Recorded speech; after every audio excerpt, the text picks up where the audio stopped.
Good afternoon, and thank you all for being here. I'm James Harper. I'm a professor in the Art History Department, a member of the Jordan Schnitzer Museum of Art's Leadership Council, and also the curator of the exhibition upstairs on the Barberini Tapestries, Woven Monuments of Baroque Rome. And as part of the programming around this tapestries show, the museum thought, and we all thought it would be a great idea to call upon one of Eugene's most distinguished tapestry people. This is our speaker this evening, Nancy Arthur Hoskins. In Nancy Hoskins, we find a rare combination of talents. She is both an internationally recognized scholar of textiles and also a pillar of the weaving community in the Pacific Northwest. Nancy has her BA from California State University, Long Beach, and her MS, Masters of Science in Interdisciplinary Studies, from the University of Oregon. And I found out today that she is a former student of, among others, Esther Jacobson, who's right here in the front row. As a weaver, Nancy has shown her textiles in solo, group, and solo, group, and invitational exhibitions. As a teacher, Nancy has inspired students here at the University of Oregon, at Lane Community College, at the Maud Kearns Art Center, and in over 100 workshops in 18 states and 5 different countries over the years. Between her research and her teaching, Nancy is a true globetrotter. Some of you may recall seeing her figure in photographer David Joyce's Flight Patterns installation at the Eugene Airport that was up at the Eugene Airport for decades until recently. Yes, Nancy was one of those flying people. And I swear, Nancy, every time I went in and out of the airport while that was up, I found you up there flying. As a scholar, Nancy is astonishingly productive. About 40 articles over the last 20 years, if my count is correct. She has published articles in Holly, in the Complex Weavers Journal, in Hand Woven, in Weaving Today, and in the International Tapestry Journal, and in the Journal of the American Research Center in Egypt. She's also the author of several books, including her 1992 Weft-Face Pattern Weaves, Tabi to Takete, and her more recent, her 2004 book, The Coptic Tapestry Albums and the Archaeologist of Antinoe, Albert Gayet, or Albert, I suppose I should say, Albert Gayet, please. And that was selected by the Textile Society of America as one of 2004's best books. As a historian, Nancy Hoskins always brings to her work a finely honed knowledge of technique. This helps her understand things that might elude a historian like me, trained in the archives and the library. By reenacting ancient weaving methods, she reaches fresh conclusions. And I hope you all have a chance to look on the back table. She has some samples laid out, samples of ancient Coptic textiles, but also of some of the things that she has woven in the technique of the ancient Coptic weavers. So, as I said, by reenacting these ancient methods, she reaches fresh conclusions. And for that, and for other reasons, I am a great admirer of Nancy Hoskins. So please join me in welcoming her this evening for a lecture on the Tapestries of Coptic Egypt.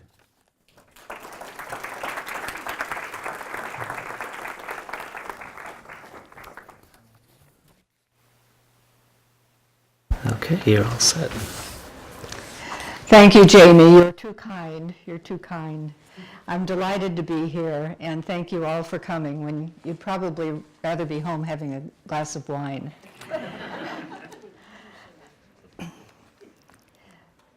When I'm through with the talk, maybe I'll hover over the tables back there and ask questions. There are a few small pieces you can turn over and see what the back of a little tapestry sample looks like. The first time I saw a Coptic tapestry portrait with its soul-searching gaze, I was completely captivated.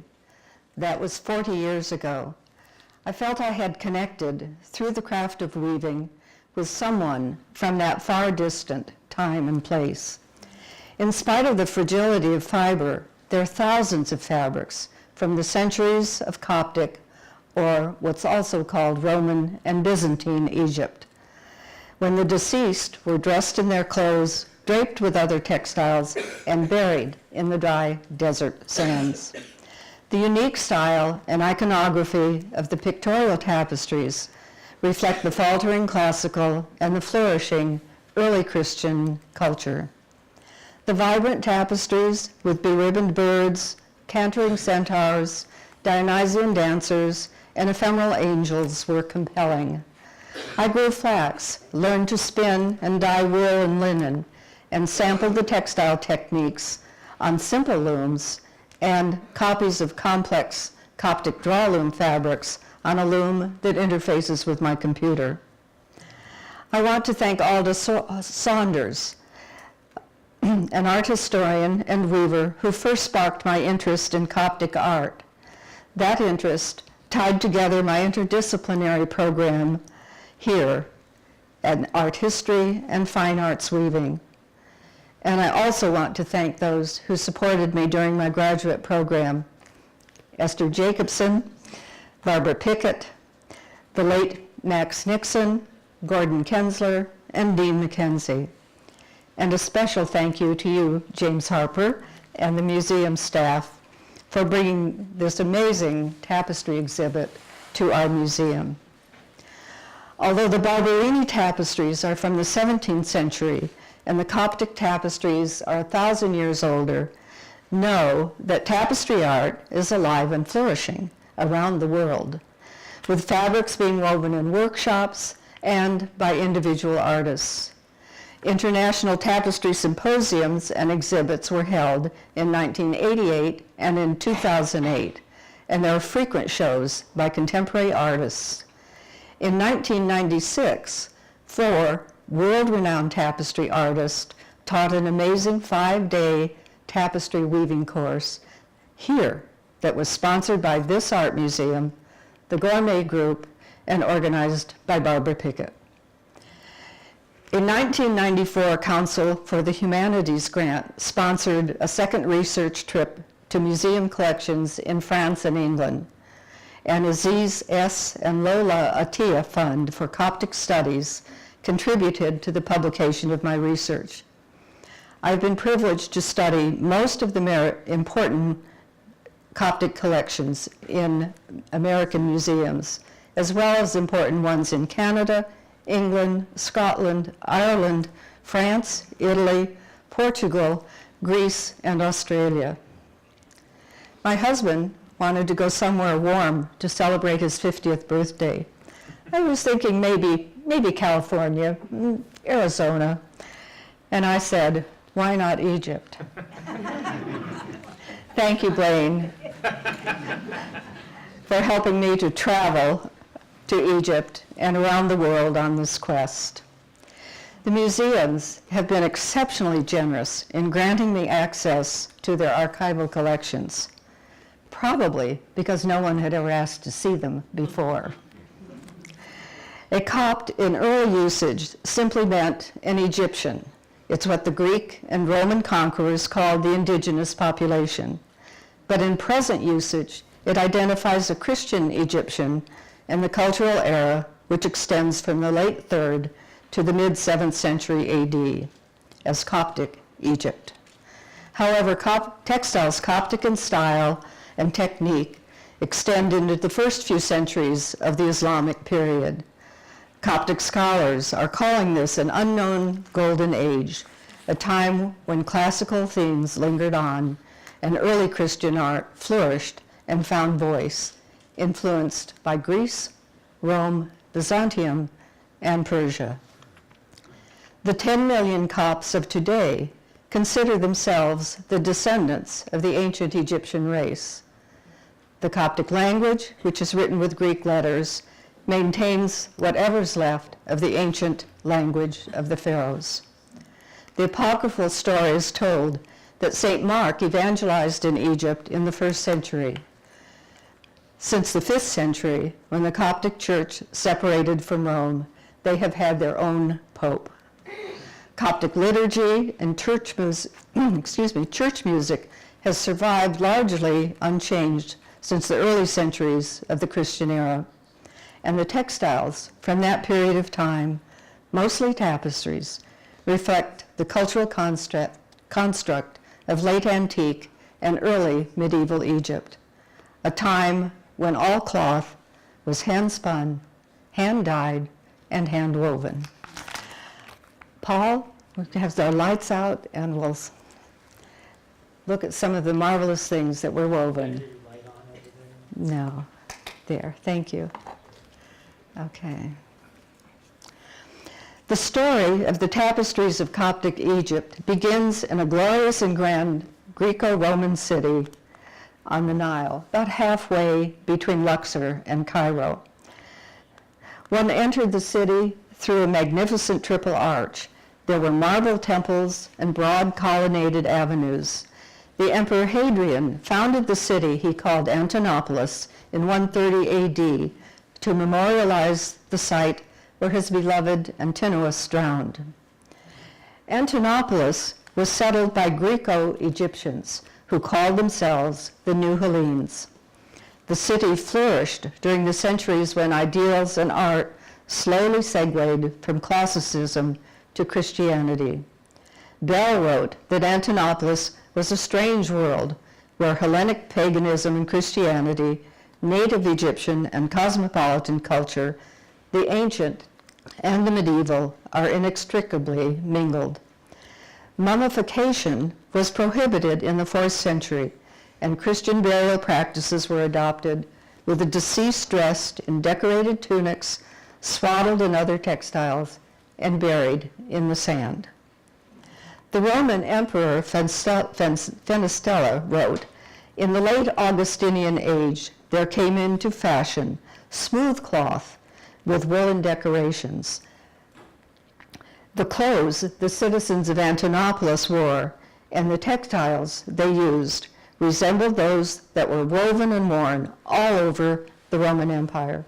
They were as ubiquitous as blue jeans are today." Emperor Severus wrote, "If linen clothes are not made of woof in order that they may not be rough, why interweave them with other things that make them rigid and add to their roughness? Why should I mention those from Egypt, which are so thin as to be almost transparent, yet are prized on account of elaborate embroidery?" I think the term embroidery is more accurately translated as tapestry. Every textile in these paintings and mosaics can be matched with a parallel piece from the 150,000 whole costumes, curtains, and fragments scattered in public and private collections around the world that were found in the Coptic graves of Antinopolis and other sites. Perhaps 100,000 of these textiles were discovered by the French Egyptologist Albert Gayet.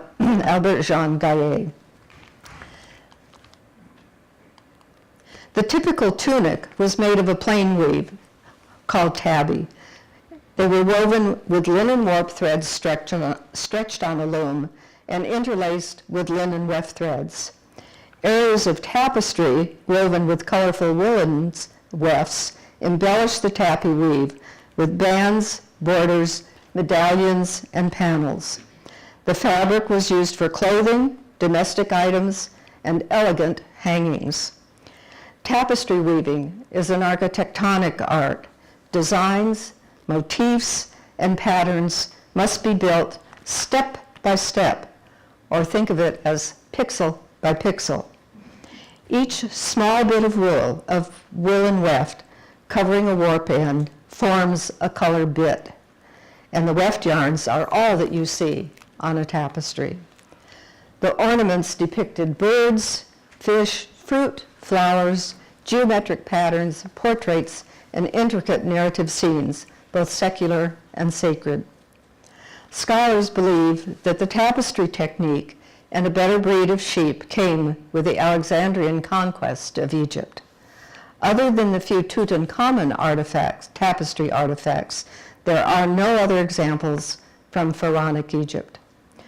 Though tabby tapestry textiles are the dominant type represented in most collections, there are many other textile techniques found on fabrics from the Coptic burial grounds. There's no archaeological or pictorial evidence for the type of loom used in Egypt after the New Kingdom period. But my best guess is that they did have foot-powered looms and complex draw looms by the Coptic period. The evidence is in the type of textiles they wove.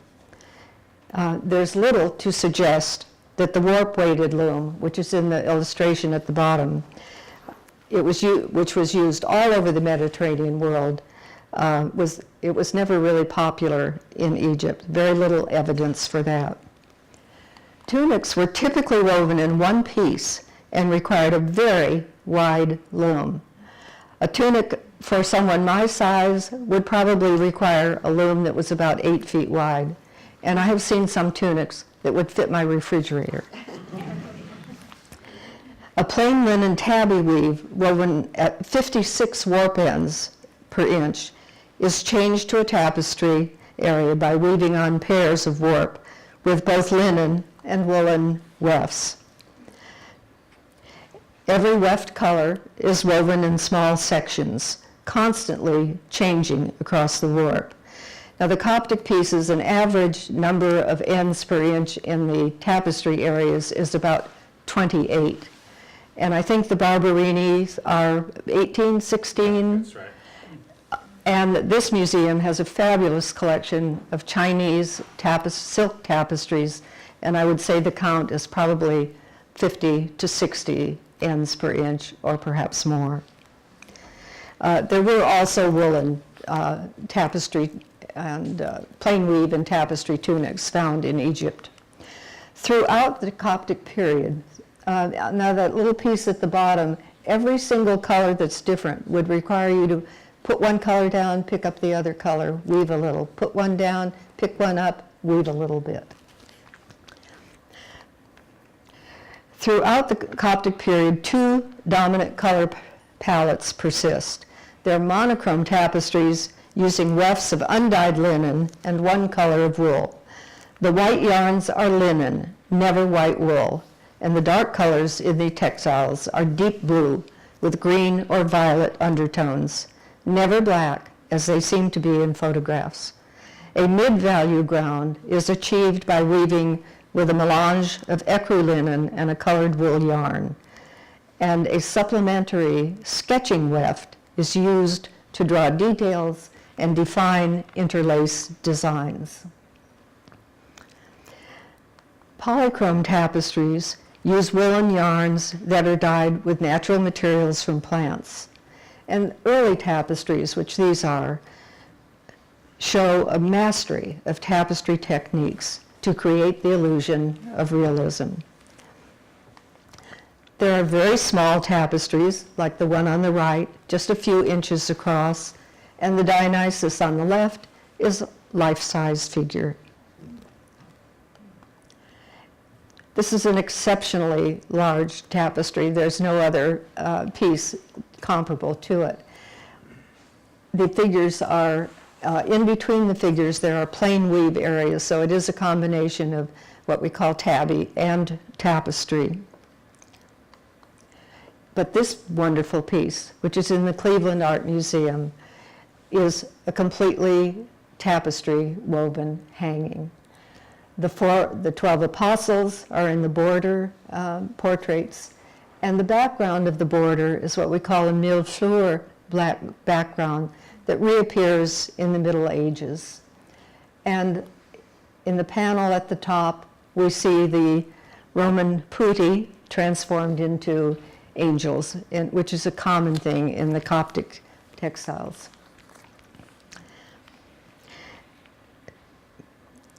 Weaving textiles was both a workshop and a cottage endeavor.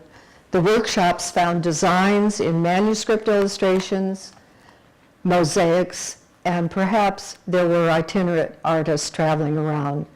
There are a few cartoons on papyrus for the tapestries. The conquest and colonization of one country by another creates a rich cultural brew that transforms indigenous art. Coptic tapestries never resemble pharaonic art. While there was continuity, throughout the Coptic period in the construction, composition, content, and palette of the tapestries. There were profound changes in the iconography and in the style of rendering faces, figures, and narrative vignettes. The evolution of style can be traced during the period sandwiched between the Pharaonic and Islamic periods. Excuse me.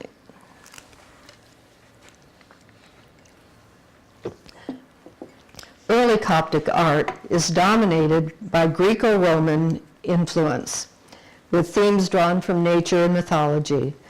Dionysian dancers in Arcadian settings are a favorite theme. Subtle modeling and blended colors can be seen in the painterly polychrome portraits, and fluency of line is evident in the monochrome tapestries of faces, figures, endless knot, and interlace motifs sketched with white threads on dark fields. Middle Coptic or High Coptic art is categorized by the abstraction of naturalistic elements. Color areas are no longer blended and are separated by heavy outlines or juxtaposed elements, segments. Faces and figures are stylized. Christian saints and symbols begin to replace the pagan iconography. The religious message transcends the realism of Roman art. And in the Barberini tapestries, we see the same theme carried out 1,000 years later of the putti holding some type of a wreath or cartouche.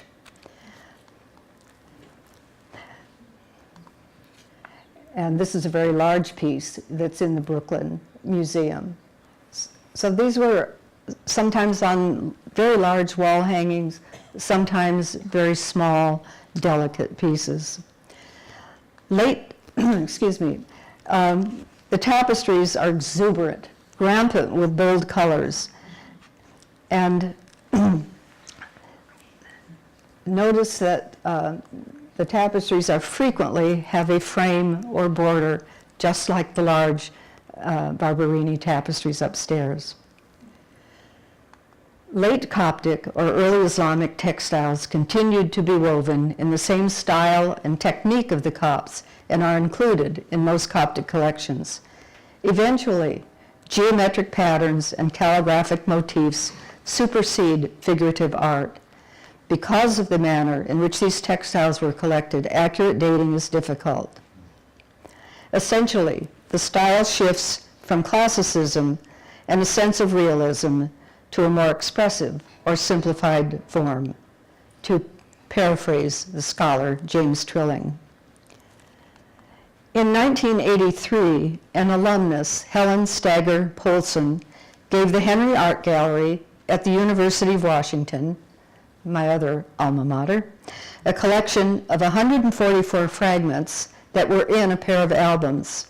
Since then, my research has been focused on the album textiles and Albert Gayet, a French Egyptologist known as the archaeologist of Antinoe. The story follows the fragments in the albums during their journey from Egypt to Seattle via Paris and Los Angeles.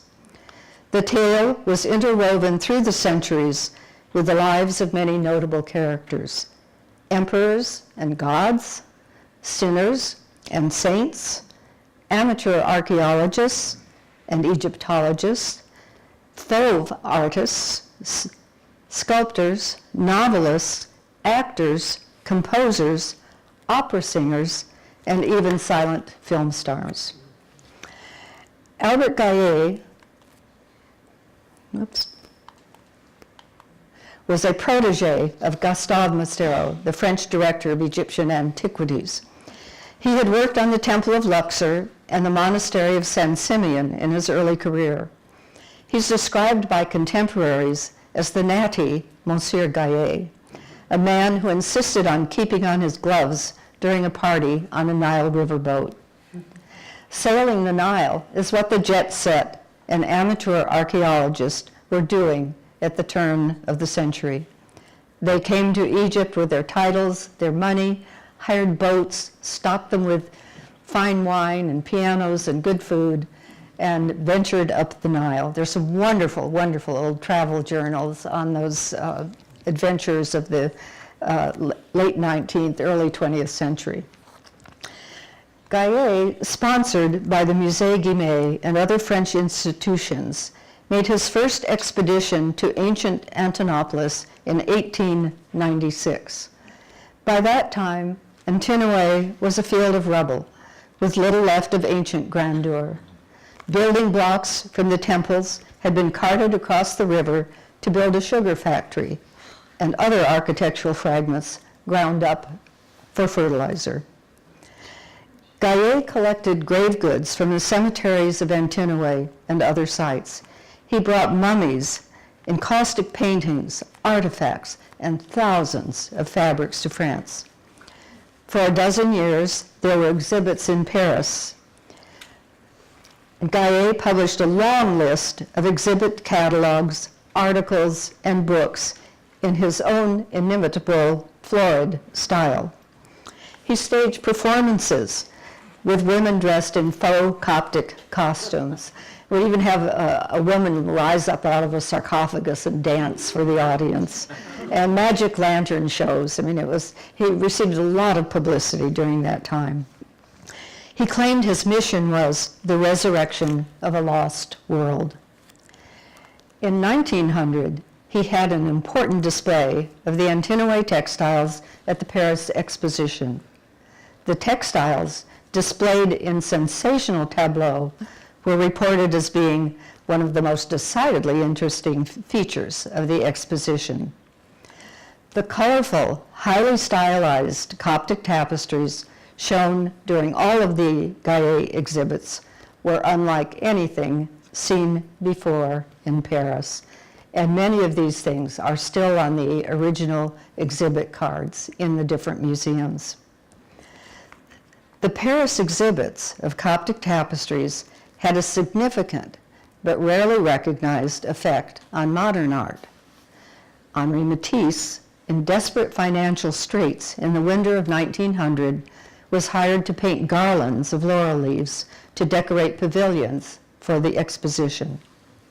His son-in-law wrote, Matisse's interest in Coptic fabrics came from direct acquaintance. Matisse probably discovered the Coptic tapestries from Antinoe displayed by Albert Gayet. They had attracted a great deal of attention. Matisse was deeply interested in them. He purchased shreds of tapestries and owned one of Gayet's catalog from the exhibits. Matisse and other fauve artists were inspired by the vibrant tapestries. Coptic Fabrics and the Fauves is the title of a lecture I presented for an international tapestry symposium at the Australian National University and at Yale University's Peabody Museum. My paper with the same name can be found on the internet. The albums from the Henri were included in the Yale's Egyptomania exhibit and were requested but not sent to an Antinoe exhibit in Florence, Italy. Gayet caused a sensation in Paris when he claimed that he had discovered Thais, the popular heroine of Anatole France's novel, Massenet's opera, a Broadway play, and 5 silent films. Even the President of France came to see the mummy of Thais. Gayet boasted of having excavated 40,000 graves. Reportedly, during his last few years in Egypt, he never left Cairo and just purchased his textiles in the bazaar. Once a respected Egyptologist, many of his peers began to question his motives and methods. The charismatic Gayet became controversial. Eventually, the grave goods he discovered were given or sold to public and private collections. 56 cases of fabrics were burned because of decomposition. One small piece found its way to my collection, and it's on the back table there. It matches a fragment in the Louvre. The Louvre has a huge group of textiles from Gayet's excavations, and many other French museums acquired textiles from him. When in Dijon, I consulted a Coptic scholar, Patrice Codillère, and asked about the location of other Gayet textiles. He said, "Nancy, every museum in France has some Gayet textiles, and if they say they don't, they've lost track of them." A recent book cites 68 museums in France with Gayet textiles. Next week, I will be in Washington, D.C. to examine some Coptic fragments and to present this same lecture at the Textile Museum. And later in October, I will attend the Textiles of the Nile Valley Symposium in Antwerp and be able to see one more collection there. The Odyssey continues.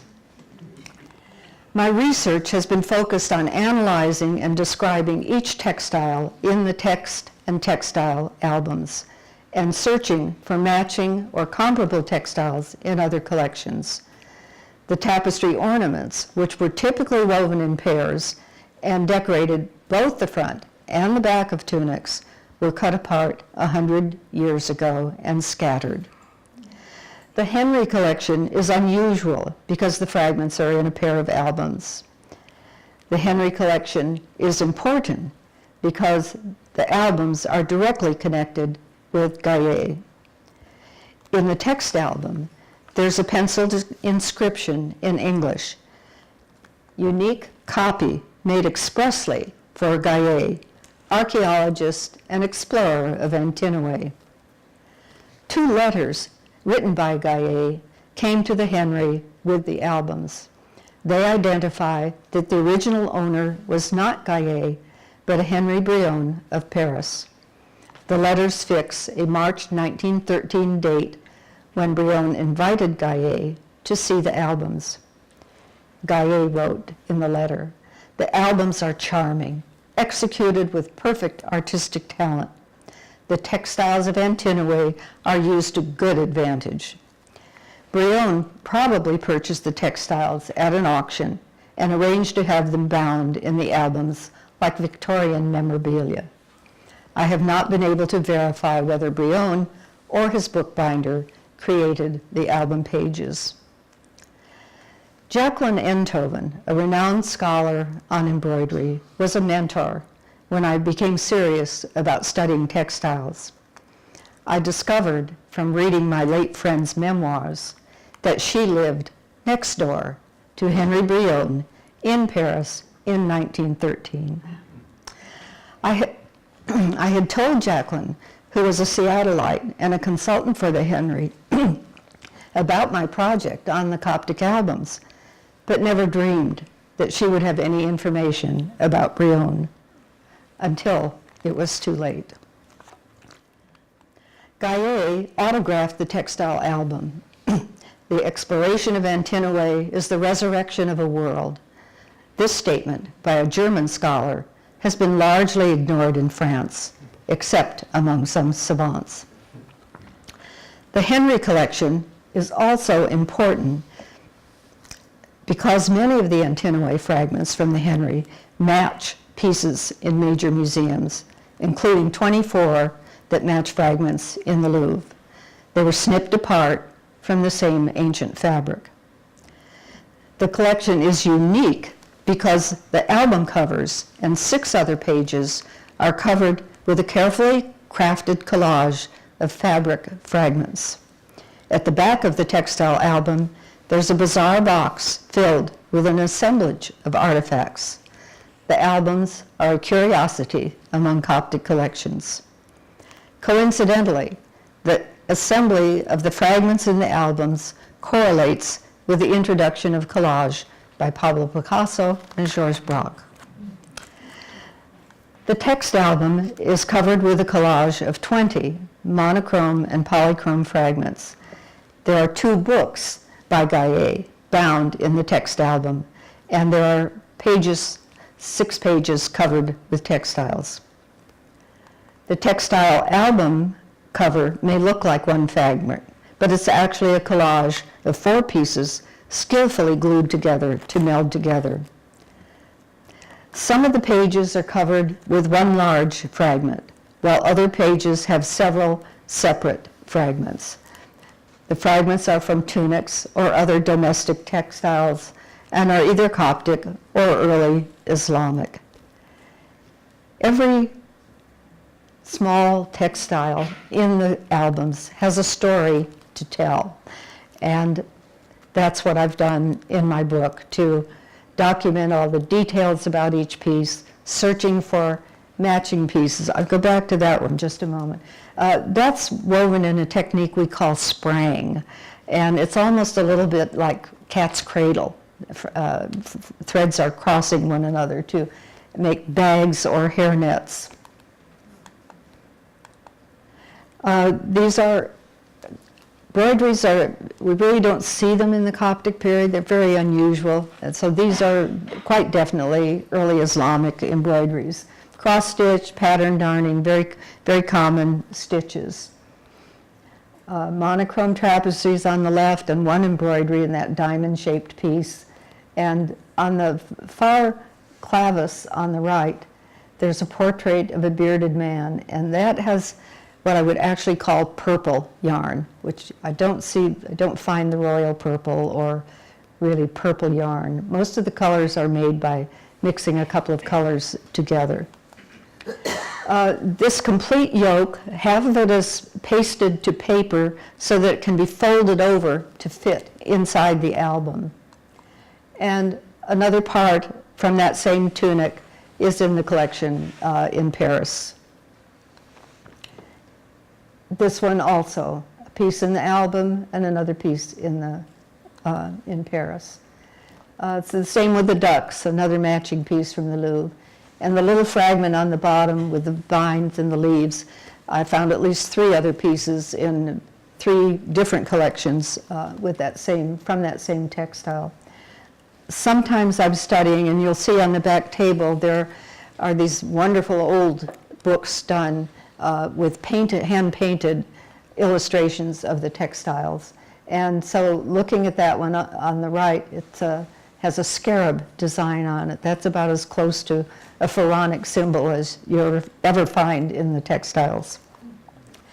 This was an interesting piece. There are 2 pieces in the album of the one on the left, and there must have been a 3rd piece that had been cut apart because there are little bits and pieces of it on several other pages.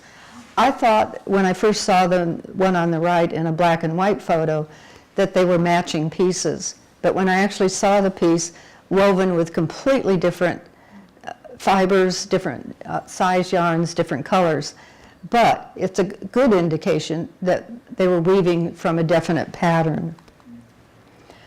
The 3 Hebrews in the fiery furnace, it's the only known tapestry with that scene. It was a popular scene during that period, but that's the only tapestry version of it found. This was interesting. This green coat is in the Textile Museum in Dijon, in Lyon, France. And when the curator showed it to me, she said, well, it's really too bad because there's quite a large piece missing.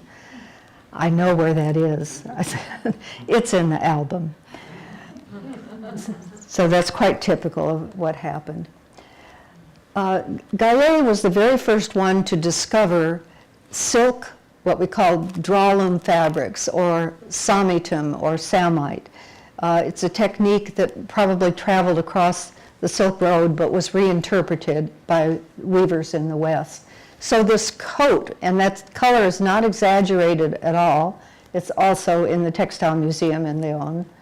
And the lining around the sleeves, around the neck, the facing on the front of the coat, there were little scraps of silk fabrics.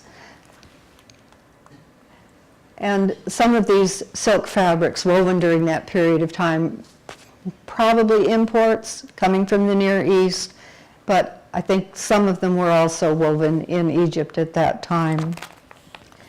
A 4th century Byzantine bishop wrote, They have invented some kind of vain and curious broidery, which by means of the interweaving of warp and woof imitates the quality of painting and represents upon garments the forms of all living beings. They devise for themselves, their wives and children, gay-colored dresses decorated with thousands of figures. They appear like painted walls to those they mate. You may see lions and leopards, bulls and dogs, forests and rocks, hunters, and the whole repertoire of painting that imitates nature. The more religious and rich men and women have handed over to the weavers the story of the Gospels. I mean, our Christ, together with his disciples, and each one of the miracles. In doing this, they consider themselves to be religious and to be wearing clothes that are agreeable to God. If they accepted my advice, they would sell those clothes and honor instead the living images of God. So not upon your robe, but upon your soul, carry about his image. Part of my research involved reading samples of the silk samites and woolen taketes and translating those and Coptic tapestry techniques for contemporary weavers. The text album opens to the collage on the left, and the square tapestry medallion of a musician is superimposed on a tabby linen textile. The inside of the back cover on the right is a pastiche of contrasting themes and techniques. A large polychrome cross is in a weft loop weave, and the monochrome centaur in tapestry. 11 fragments are arranged on a plaid tabby linen to resemble the clavi on a Coptic tunic. And of course, you probably recognize that even in our day, the priest's stole is really a very direct descendant of the kind of tunic they were wearing in the Coptic period.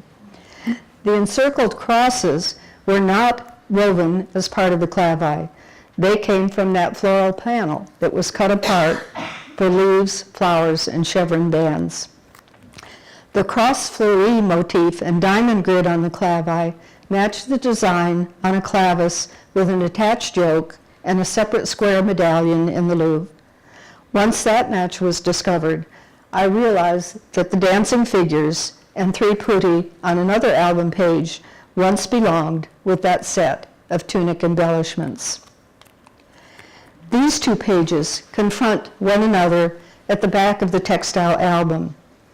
14 fragments of 14 fragments of embroidery and tapestry on a plaid fabric form a serenely balanced cruciform composition on the verso. The opposite side is a shaped lid covered with red wool, and an unusual portrait of a female figure wearing a cestus.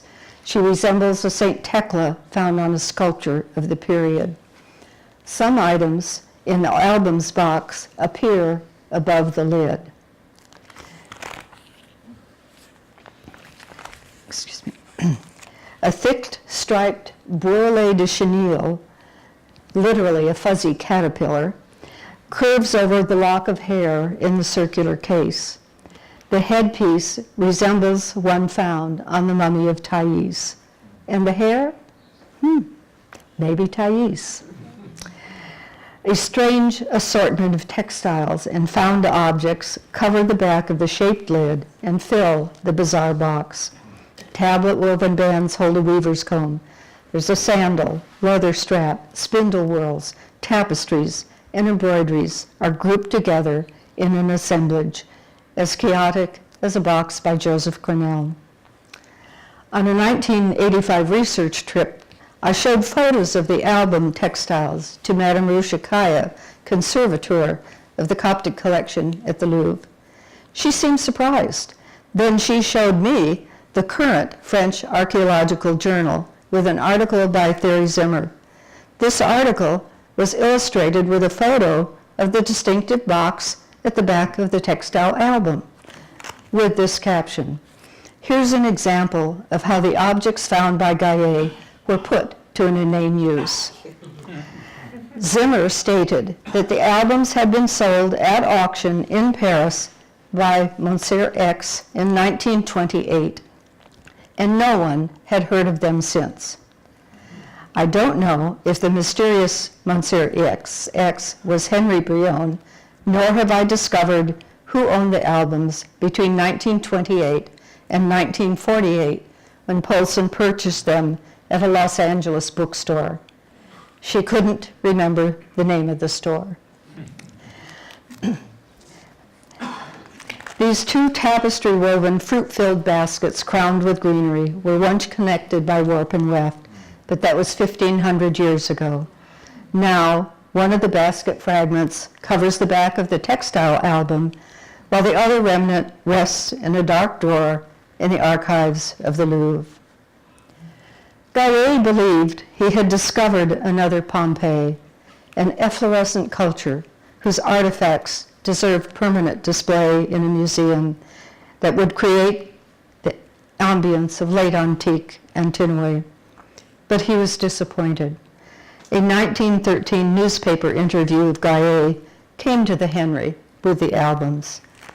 Gayet complained, "My work is criticized, my collections are dispersed, and my request for a gallery is ignored.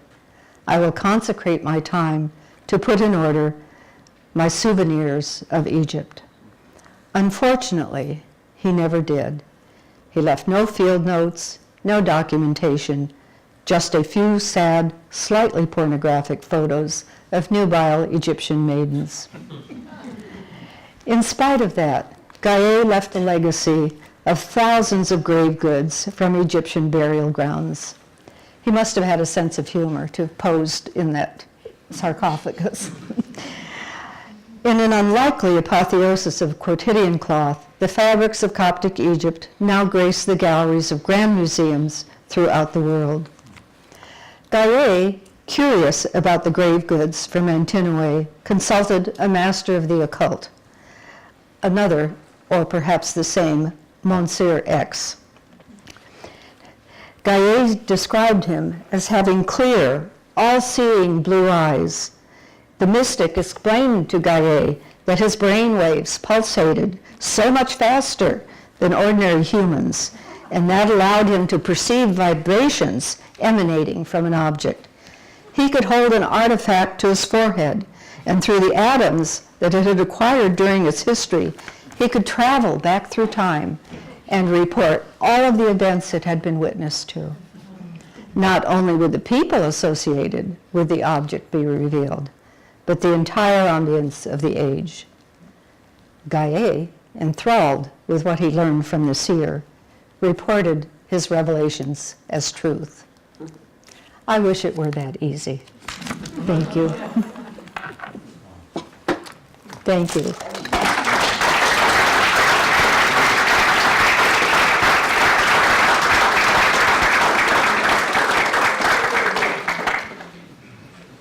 Well, Nancy, would you take some questions? Yes, I will. Jim? Nancy, Speak up a little so I can hear you. during their time, were these textiles an important export or trade commodity for this part of Egypt? Rome used Egypt as a breadbasket and for their textiles. Textiles were wealth, they were really like gold. And it's interesting to look at, you like maps. I have a wonderful book of old trade maps, and even in the prehistoric area, it was the dyes and the fabrics and the fibers and the decorative things to put on. So yes, they were traded. Nobody's traveling around naked. So whenever you see people migrating, particularly during the Coptic period, when this morning or this afternoon before I came, I was reading something about the monks and the people that went to Ireland. I think there's an Ireland-Celtic connection because the interlaced designs and the motifs on the Irish crosses, you see these things. So yes, the clothes were traveling all over. Church treasuries are loaded with some very precious textiles too. Nancy, I'm terrified about the preservation of these textiles. Pasted onto Yes. How are they going to survive? Well, fortunately, there are some places like the Henri has a marvelous storage collection, the Textile Museum, other places do an excellent job. But sometimes I've gone to a museum and it's like opening Fibber McGee's closet. I mean, these things were just piled one on top of another. Another museum I went to, and these shall be nameless, a former curator's wife, probably 40, 50 years ago, very carefully glued them all to nice thick cardboard pieces. So some collections are in desperate straits of attention, and others are very beautifully cared for. What about the albums, though? Oh, the albums are at the Henri Art Gallery, and they have a state-of-the-art archival storage collection facility. But they're pasted onto the... Yes, and some people say, well, shouldn't you take that apart? No, I think they're a work of art in their own right. There are albums, larger albums, in the Decorative Arts Museum in Paris, a couple of them, and they're Gayet textiles. But they're storage albums. They're not like these albums. They're not at all like these. I was there one time when the curator was actually taking out a piece that had been folded to fit in the albums, and so I stayed there for hours while she she got it off the paper and washed it and stored it. So it's amazing. It's amazing how they have survived. And sometimes I'll see particularly a piece of linen, not necessarily tapestry, but just maybe a plain piece of linen. It's creamy, it's lustered, it looks like a piece of beautiful Oregon linen. And that's another story, but the Willamette Valley had, from the pioneer days till around the 1950s, the only flax and linen industry in the United States. So that's been another parallel research project all these years to understand that. It was fabulous, beautiful linen grown here.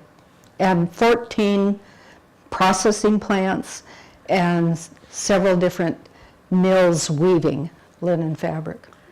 Does that explain all the wild flax around? Wild flax is a little different, but it might, I don't know, might be some of the, I'm not a botanist, but it's beautiful. And about 1996, they planted some test fields. They were trying to revive the linen industry here, and so I had the opportunity to see these gorgeous fields out by the airport. Linen this high, growing in the fields, beautiful. Other questions? Yes. Yes, I was interested in the methods of Gayet's seer, but I wondered if these textiles had been analyzed scientifically in any way so that you could determine the composition of the dyes, for example? There are wonderful things being done now. I mean, there's several different. I'll come back next week, later this month when I've been to this Textiles of the Nile Valley conference. But there have been so many books published just since I started doing my research, and even since I finished my book. And very scientific. I mean, they can analyze the dye and tell you what part of the country it grew in, where did it come from, what was it. So, and dating, of course, carbon dating is being done. So there are huge strides in that part of the, analyzing the tapestries. And I don't try to date things myself. I have usually an idea of what I think early, late, but I don't try and pin dates. And a lot of the early books are way off, I think, on dates. I have a question from the back here, Nancy. Oh. Right here. I was wondering if there were any plans to reunite some of those tapestries that you've done. I don't think so, but I dream of an exhibit that would bring some of my favorite pieces together. And I think what I'd really love to see would be an exhibit of fauve art with some tapestries. Yeah. So no, I don't think people are trying to put things back together, but I think everyone who's researching this topic, and I'm just one of many interested in it. What they do want to do is match them. And it's fun. It's like a detective story. One of the first early collections I studied was at Stanford. And then the next one at the Metropolitan, and here's a little piece in Stanford that matches a piece in the Metropolitan, and there's another piece at Stanford that matches another piece. So these were sold off, and these wealthy Europeans, wealthy Americans were buying these things, and then ultimately, it's like the Barberini tapestries. Some wealthy person bought them, and then they donate them to a church or a museum, and they show up in all kinds of museums, natural history museums, folk art museums, anything. Jamie. Nancy, I wonder if you could say a word about your own collection.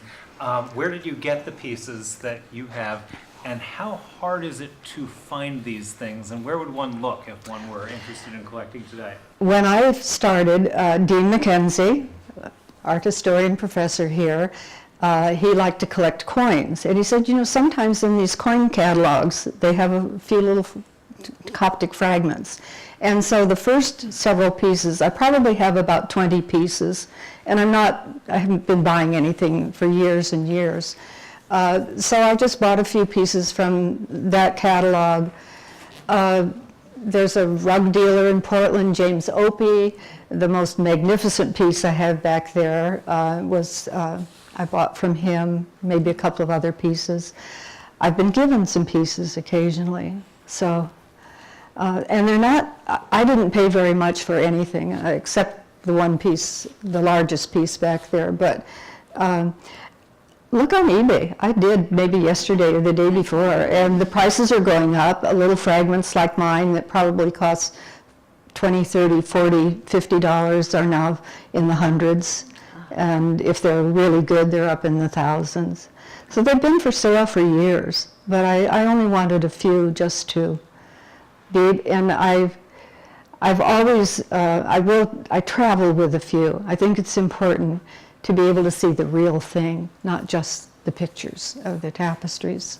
And so I take good care of them, but I think there are enough of them out there I can share mine with people. Thank you for your. Thank you for your. Oh, it's just a map. Surprise! Start again. Thank you very much for your talk. I had a question about something you said at the beginning of the talk about evidence for looms in Greco-Roman and late antique Egypt. It just struck me. I never really thought about it before, but loom weights are found all over the Mediterranean excavations. Are there no loom weights found in Egypt? Very few. Okay. Very few. I think, it never became popular in Egypt, and particularly tapestries, or the type of they're weaving. If you're weaving on a warp-weighted loom, you're pushing up the rough threads. You're beating up, which is a very awkward thing. And both the ground-staked Egyptian looms and the upright looms, which seem to have come in during the Roman era, when you weave a tapestry, you're beating down. It's just so logical, or even a pit loom. So the warp-weighted, the Egyptians were too skillful at it already, I think. The warp-weighted, and yes, you're right, they're all over the European world and the Near East and other areas, but very little evidence for them in Egypt. Thank you. It's been wonderful for me to share this with you. Thank you.